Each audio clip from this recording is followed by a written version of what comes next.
they hit all the boxes on this one. It's a cartoon. It was an animated series. So I'm probably going to get chewed out for this. No, you're not. But I don't know what Airbender is, and I've never heard of it. It's all good. Never heard That's of not it. the first time this happened on this show with you. We don't have to bring up the past. Karan, leave the past in the past. Well, our past will inform our present and our future. So I just kind of want to let that be known that your resume says this is not a shocker.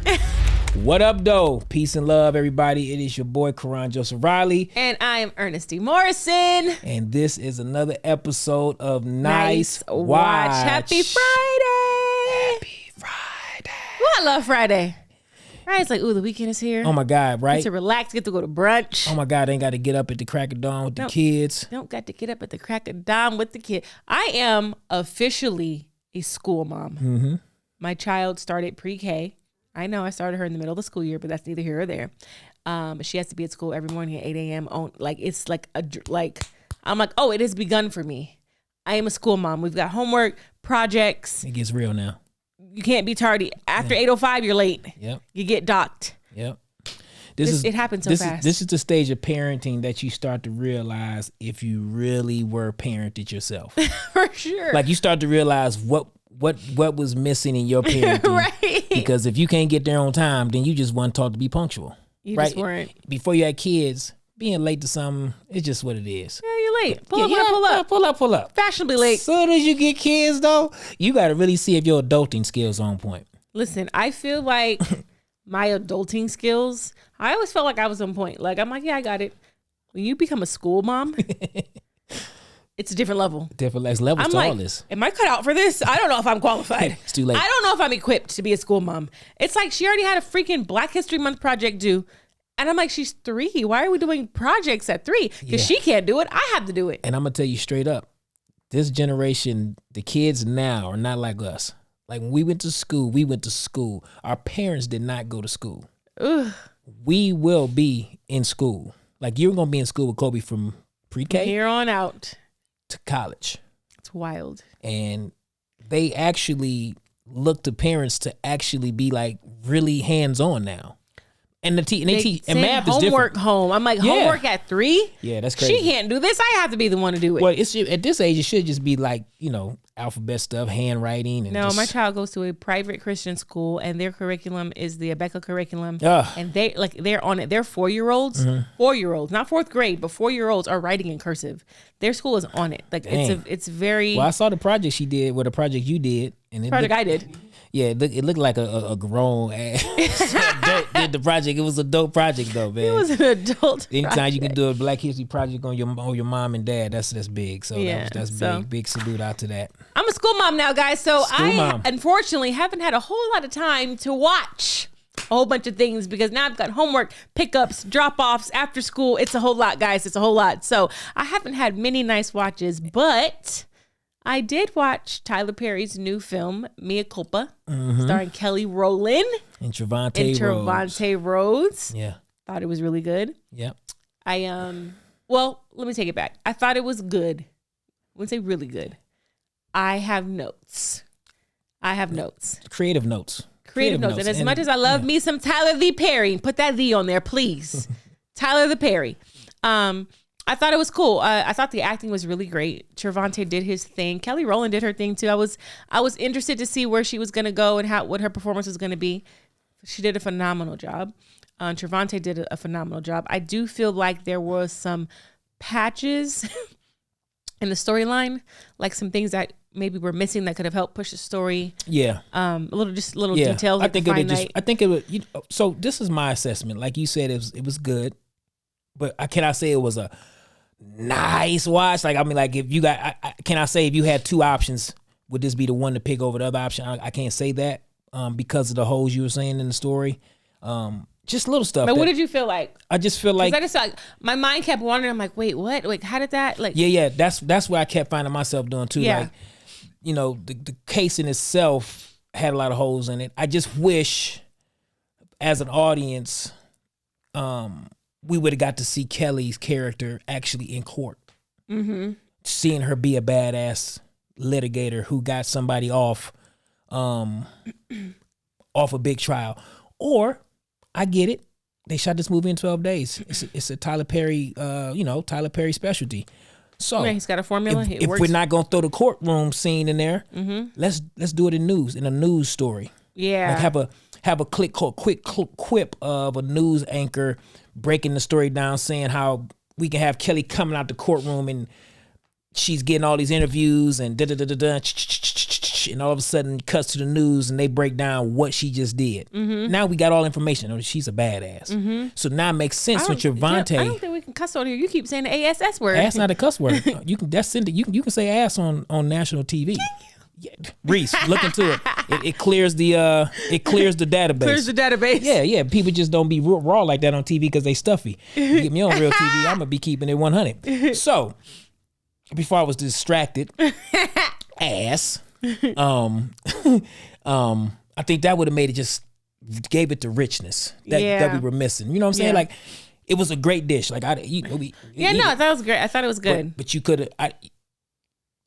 A really great dish is a dish you ain't got to add no salt and pepper to, or a dish you would want to keep coming back for, or you watch it again, or you break your diet for. Yes. Let me go back and give me a second. You know what I'm saying? It wasn't that. Yeah. But it was good. But it was great. But I loved Kelly in this role. Oh my God! I loved to see her She did great. She looked amazing. Oh my God! First of all, that's Kelly the Rowland, beautiful. She is beautiful. Yeah. Everybody was beautiful. Like Trevante. Trevante looked great. Pause. A man could say another man. I'm gonna get there. Yeah. Yes, I'm just saying. But as a man, he played the part. It was great. I mean, he got motivation. I was like, okay, that means I need to tighten up on the abs a little bit more. Yep. Okay. All right. Yep. Gotta get back in the gym. Yep. He killed that part of it. I mean, he played the sultry enigma artist. Yeah, he did. Perfect casting. I mean, I think the casting. Shout out to the casting director. I don't know who casted this one. Was it Raven? Let me check and see. I don't know who casted this one, but phenomenal casting. It was. I'm gonna show you right now. Now, let me ask you though. The casting, I did get a little. The casting of the family, of the brothers. It was Kim Coleman. Shout out to Kim Coleman. Yep. Really great casting. Kim is always solid with her casting. But I guess the only thing for me, what was kind of like pulling me was the family. Okay. What about it? They played Thriller way hard. Like, I feel like if they'd have came off a little bit more normal and not so crazily over the top. But I think that was like an intentional choice. I think it was an intentional, obviously, because that's that's what we got from scene A to scene Z. Yeah. But I thought if they could have shown us a little bit more charisma to pull us in, so we're almost you didn't know. Oh my God, yes. So we would have been like no, not him. Yeah. By the time we got to the actual ching, I was like, yeah, that makes sense. They was off from the jump. Right? Yeah. That was again the little holes, the little flavoring. Yeah. Like I would have been like, look, guys, we want y'all. We should have been little insinuations instead of just booming your face. Yeah. And so then when it all came out, we sitting there like, oh nah, really? Yeah. That guy or him or her, like the mother-in-law I wish the mother-in-law was the sweetest thing to her. Yeah. And played that whole that'd have been nice. Ooh. That'd have been nice because you'd have been like, oh. Yeah, and then she switched it, didn't have, I don't want to give too much away, but that would have been like, okay, now we got something. Because we now gave a lot away, but still go watch it. We didn't give a lot away. We kept it pretty great. I mean, we didn't say nothing other than the real big stuff, but I thought that some of the lighting choices, I feel like some scenes were really dark. And then some may have been a little bright. Some were a little bright. So maybe I don't know if that was an intentional choice, but the continuity, the lighting, and the mood. Yeah. It's like the overall mood of the picture changed a lot for me. Yeah, I think that was all part of what we was feeling with the family. Like y'all, let's just smooth it out. Yeah. But it was good, like I said. But it was good. Shout out to Tyler Perry. Shout out to Kelly Rowland. Keep cranking them out, bro. Yes, man. You're a damn machine. What Tyler does is just so. I mean, I can always talk about him for days because what he does is just so groundbreaking and phenomenal. And to get another movie out while people are coming off a strike and why so many black actors and actors in general aren't working at all in this industry right now, to be putting people in position in front of and behind the camera. I called that too. And he does it in year after year after year after year. I called that too. What? How he's going to be looking after the strike. Yeah. You did. The people of color. Yep, you said that. That's why I said we always get affected the worst. That's why I don't participate in these stupid things. And you need the Mr. Perrys, the Tyler V. Perrys of the world. Well, we just need more. Yeah, like Tyler's one man. He can't. He can only do so much, and he's moving he's moving a big ass mountain as we speak, but we need some more mountain movers for us. And that's really what it's going to take for us in our community to get our voices out there and get seen, because even in this climate, you got a movie like Origin is just not going to get the viewership that it needs. Yeah, and Origin was... You know what I'm saying? A movie like Origin is not getting the viewership you see. The Bob Marley movie did an amazing at the box office. What's the one with Lakeith didn't do well? Clarence, the Book of Clarence. The Book of Clarence didn't do what it probably should have done. Again, it goes back to just our overall community and the powers that be actually giving us the actual platform to be seen, right? You look at Origin, it's been in 150 movie theaters versus Bob Marley 3,500 movie theaters. Like that's the discrepancy. Why isn't Origin in a wide release situation? Just like Bob Marley was a wide release. I get Bob Marley. He was a cultural icon with the music, and music always travels bigger than anything in the world anyway. But I was happy to see that the Bob Marley movie had a great run at the box office, and it's still kicking. Yeah, it's still doing great. I haven't seen it yet, but I haven't seen it yet, and I've heard amazing reviews. Yeah, Terry and Lola went to go see it. Okay, I have to go see it. Maybe I'll do that this weekend. Yeah, they enjoyed it, and I'm gonna get to it. I just haven't had time to get out and just go sit down and watch it. It's not super long. They say it's only an hour and a half, hour and 40 minutes. Which is like a TV film, which is odd for it to be a theatrical release, and a biopic. Yeah, but that's a testament. I was expecting at least 220. But exactly. But if you know Bob Marley's legacy, his career, like I'm cool with one of his sons. Bob Marley was very much unknown to the world for much of his life. Like, he was huge in Jamaica and in the island and what he was doing in this movement. But when he actually left Jamaica and took his music out, and then he came with the album Exodus, that's what really, he became white hot. He became white hot, and right when he was at the top of that ascension, the bottom fell out, right? And I think that's probably why the movie is only an hour and 90 minutes, or hour and a half, hour and 40 minutes. Well, I heard that they focus on this one sector. Yeah. So I want to see that movie for sure. They probably focused on the stuff that really mattered. You know, it's a ton of.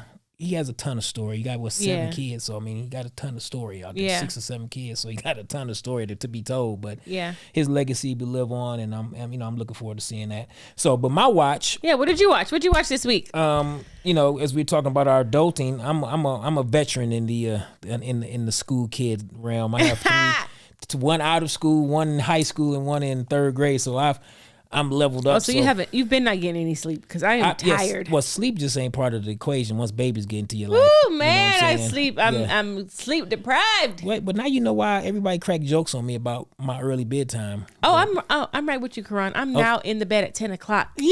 Yeah, it's over with after 10. Don't call me after 10 anymore. It's over with. Yeah. All them late nights, 12s, 1 in the mornings, 2 in the mornings, me just up watching TV. It's over with. See? It is done. It is over with, Karan. Welcome to adulthood. Because y'all remember the first part of the season of Nice Watch, that's what Ernestine told the crowd and the audience.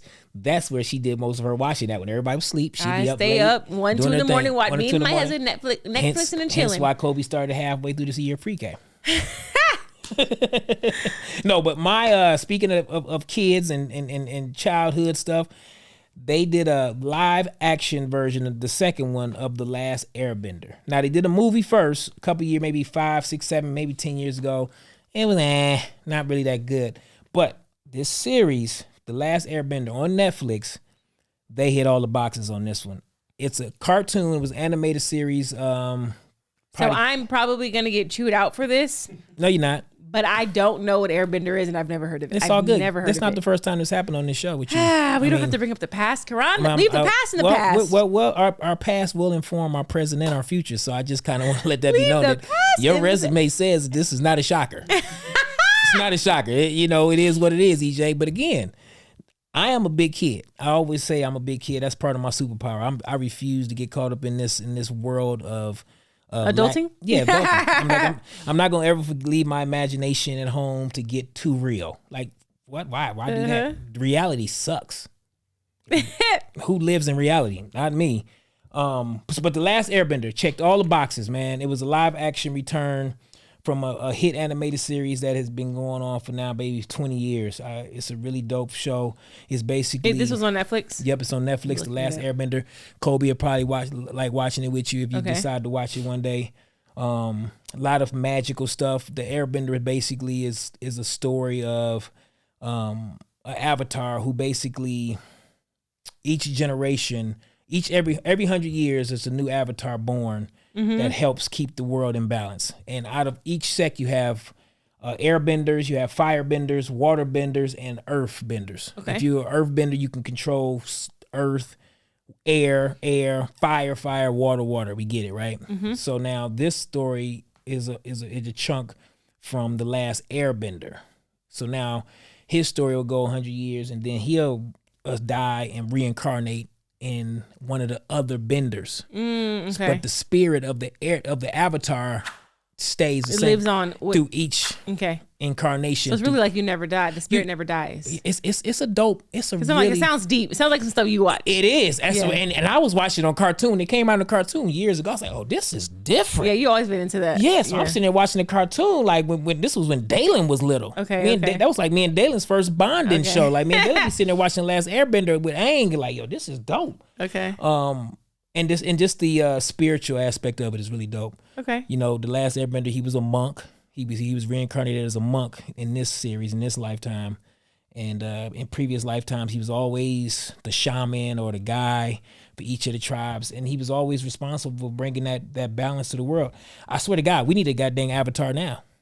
I mean, it's literally the story of Jesus. It's literally the story of all the prophets that have come back with a message to try to bring the world together. So it's basically that, mystified with, stuff to make it fun. Do you think that most people who watch it will understand that?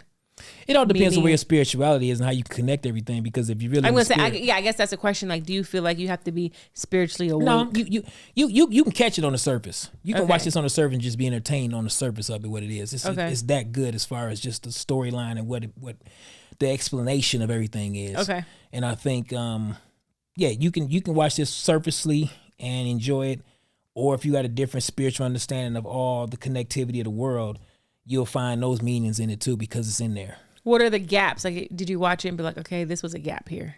No, man, this is the first. It's all around nice watch. When they did the movie, it was gaps. Okay. Because they took liberties from the actual source material. Okay. And that's the problem with the comic book world when they bring comic books to movies a lot of times is they end up taking liberty with the source material. Okay. If every comic book movie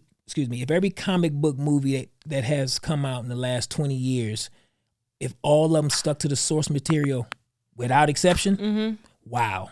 You would never have a comic book movie do bad as far as the critics. Okay. People would be like, man, that was a slap. And all the comic book movies that have had really big success, they were closer to the source material. Like, the comics are perfect. Literally. The stories, the everything.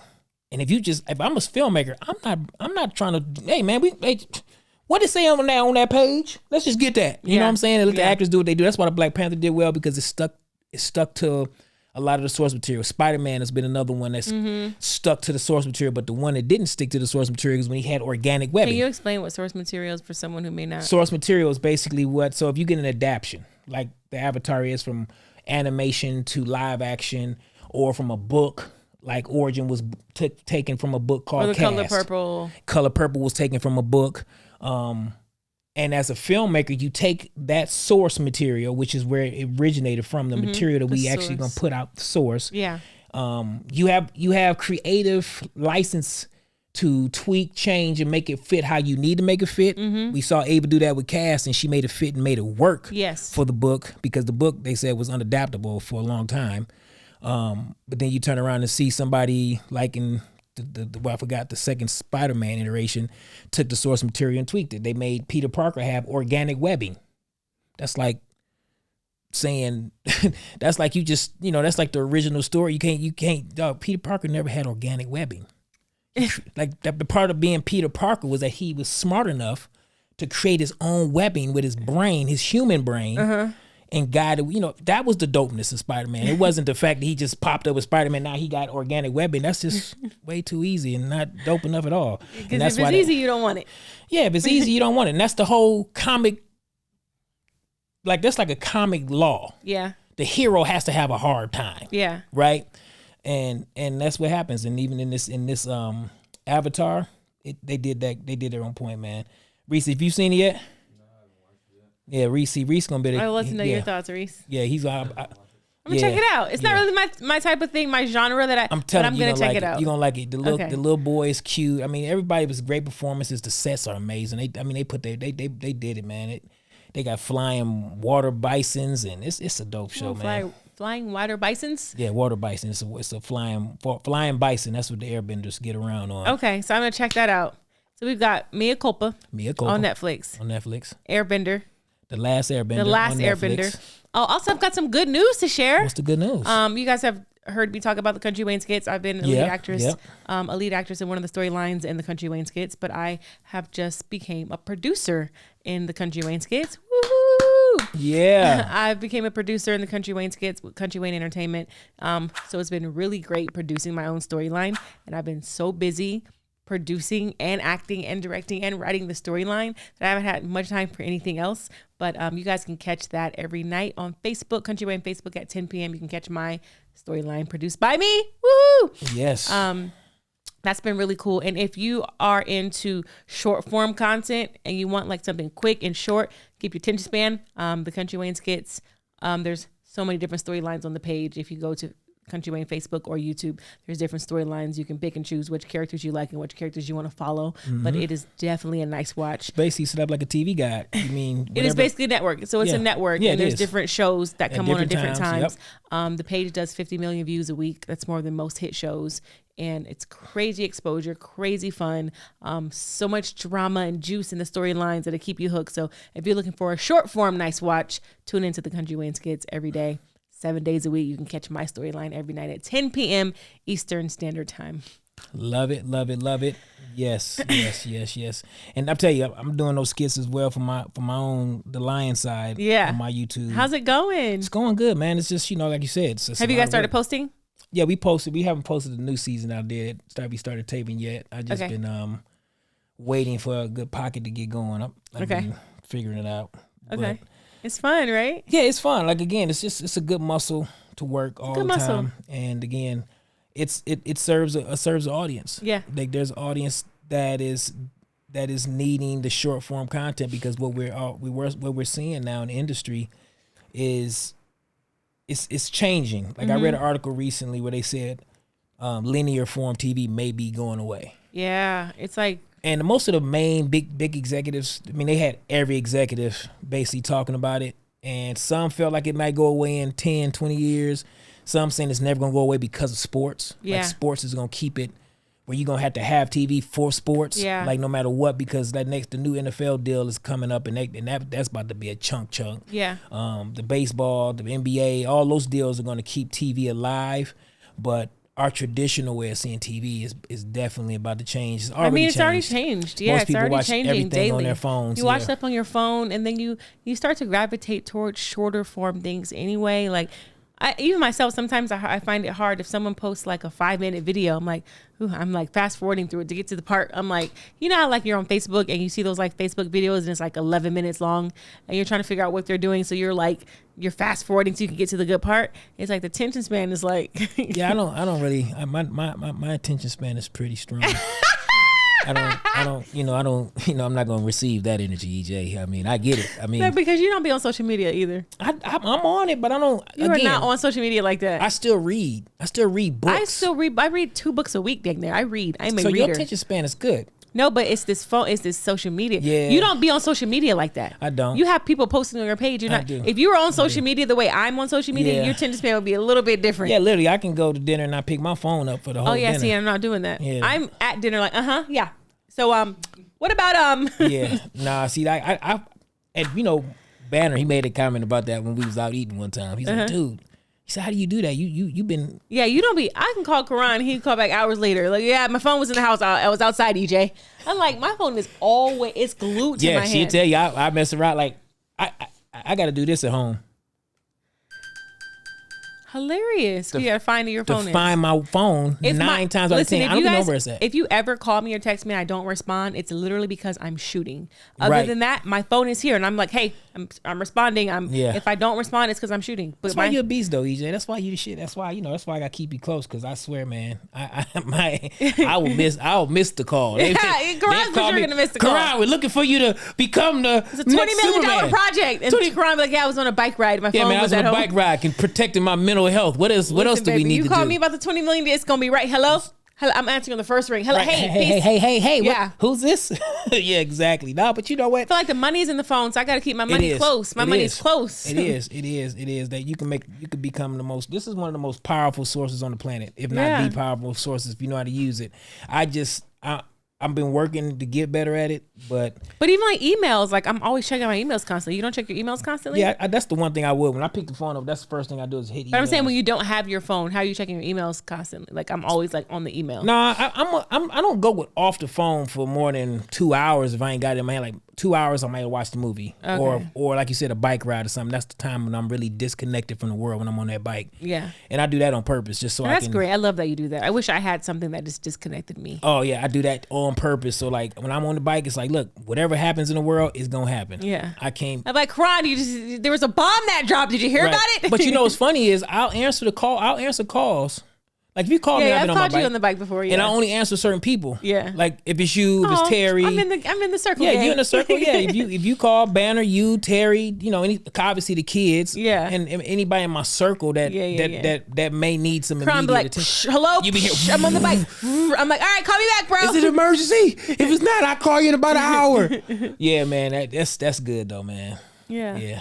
Well, good stuff, man. Good stuff. I'm proud of us. Yeah, man, I'm proud of you. I'm proud of us. I'm just I'm really excited about next steps. Yeah, me too. Everything is moving in process. Yeah, and what I love about, for those of you watching, like just following us on this journey as actors, as producers, as podcast hosts, and us talking about with you guys how the industry is moving and changing, you guys get to see the journey right with us. Like it's changing for us too. So we're always like, oh, okay, this is new. But like my motto, create, don't wait.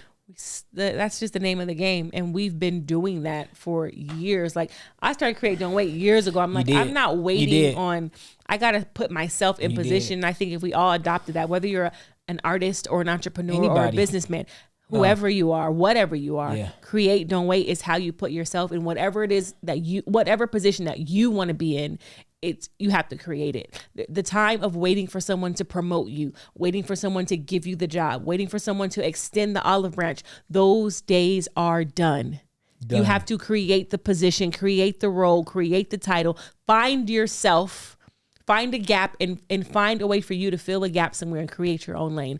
And that's just what it is. Yeah. And the second, what you said, 100% agree on everything. Find your tribe with that. Yes, gap. Find your tribe. Find your people that it's going to help you along in that journey. Yep. The book is done. The book is done. It's coming out. Should be done by this next week. I'll be going to Detroit on Monday to do a play. It's When a Woman's Fed Up. Come on. Patrice Lovely, myself, and a dynamic cast of other. Will it be video? Can people live stream it in? I don't know if they're doing video. I don't know for sure. It's at the Music Hall, which is a really dope theater in Detroit. I've never been. I never played that in my life. Okay. Detroit is my hometown. Yes, you from the D. Yeah, that's gonna be. I hate to have to miss it. I would have followed. I totally would have came out. I know you would have came out, and that weekend is really, really special as well because my two brothers that I went to high school with, some of the young guys that was behind me, but they were my young boys, my young bucks, and they'll be there. Yeah, no, they're doing a Crusader weekend. Okay. Which our high school, our alumni is Martin Luther King Crusaders. Okay.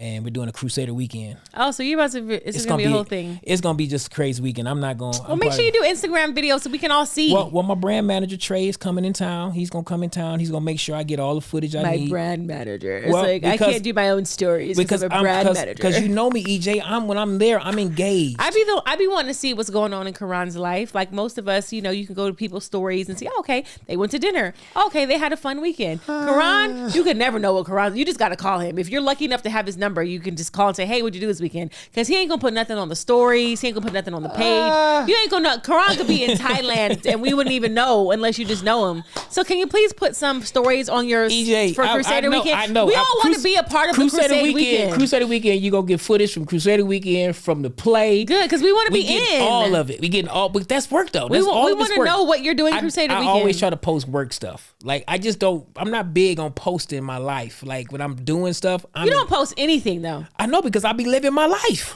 Like I be engaged in my life. We want to see. The moment I pick this phone up and start trying to frame something up, I start getting anxiety. I start getting stressed. I get disconnected from the moment that I get like, you know what? I don't even want to do it no more. Then I go off and be a Virgo. All to myself. Don't want to be bothered with nobody. The phone takes me out of Leo and puts me in Virgo. This phone has become part of it, so I can be. But you grow with this. This is you. If I was your age, on the cusp. If I was your generation, yes, I would be just like you. You're not a millennial. I'm a millennial. No, we talked about this before. Oh, what are you? The one ahead of you. Okay, yeah, I'm a millennial. I came in right. I know what it's like to not have the internet, and I know what it's like to have just a flip phone with no. But I also and I'm from a generation who knows what it's like to when you used to create your own IP address to get on the internet. Oh yeah, that's wild. Yeah. Dial up like AOL? Yeah. But I had AOL. But you have computer class in high school where they had to teach you how to create the HTTP and you had to go through and do a whole program to get your shit going. You might have had to do, man, I don't know. By the time they got to your age, when I was in high school, we had computer lab and we had the Mac, the big Mac computer with the colorful backs. Yeah, you had Macs. Yeah. No. We had like, I don't even know how to describe what they were. Oh, you had the Windows. I don't know. Microsoft. They were big. Yeah, but they were made big a lot computers. of noise. Do you remember those, Reese? IBM. Yep. IBM. They were big computers. They were Mac though, and they had colorful backs. That's when I. Well, I was in the NFL at that time. Them things came. I was a 19. But I had a pager. I had a beeper. I had a beeper. Okay, so I came from the beeper era. But my two-way was the move for us. Okay, so now I Meet me on the two-way. I wasn't in the two-way era. I came right in at the pager era. And it was the little cute pagers, the little mini ones. Yeah, I still had a little pager. And a funny story about my pager story was I didn't ever have it turned on. Of course. Because back in Detroit, well, it was a status thing, bro. And I was one of those middle-class nerdy kids. So if you had a beeper at 14, you were selling drugs. For sure. Like that was, in Detroit, if you had a beeper, you were a drug dealer. That's it. Or you were an adult male and you were a doctor. Okay. Those are two people that in the city would have a beeper on, a drug dealer or a doctor. That's crazy. And I wasn't either one of those, but I wanted to give off some kind of level of success to the girls. So one time I pulled up on the porch with my boys and I had my beeper and shit. You had the hip exposed. Had the beeper, yeah, right. Let them see it, And they on the porch, so I reached over, turned that mug on and off. Hilarious. And she called me out. She's like, "Fool, we know you just turned it on and off. They make different sounds when it's real." I was like, hilarious. Dang. Got caught up trying to be cool. That was my last beeper. You ain't got the lie to kick it? Yeah, man. I stopped using the beeper after that. It was like, that is funny. Why even do it? Oh, man, it's been a great watch. It's been a great episode. Yes. Make sure you check out Mea Culpa, Tyler Perry's new film on Netflix. And if you're in Detroit this weekend, pull up March 7th through the 9th at the Music Hall. Then March 10th in Cincinnati, we doing the same play, When a Woman's Fed Up. Come on, traveling artist. Let's go. Yes. Working actor, babe. I got each month booked all the way to May now. Let's go. One week in a month, going to get it on the road. I feel like a stand-up comedian. Yes. I'm really now working the grind. I love that. Listen, we are working artists around here. Make sure you are following us on Instagram. I'm at Mrs. Ernestine Morrison. This is at Karan Joseph Riley. Make sure you're following the journey because we do all type of cool, crazy stuff. Yeah. You'll see mine. You won't see his. So, you'll see some stuff. You'll see some stuff. When his brand manager is around. When my brand manager's around and Trey's around, making sure I'm on point, you'll be getting what you need. If not, tune in to every movie I do and you get to see me. Or right here on Nice Watch Pod every Friday. We will see you soon. You guys have an amazing weekend and go out there and watch you a nice watch.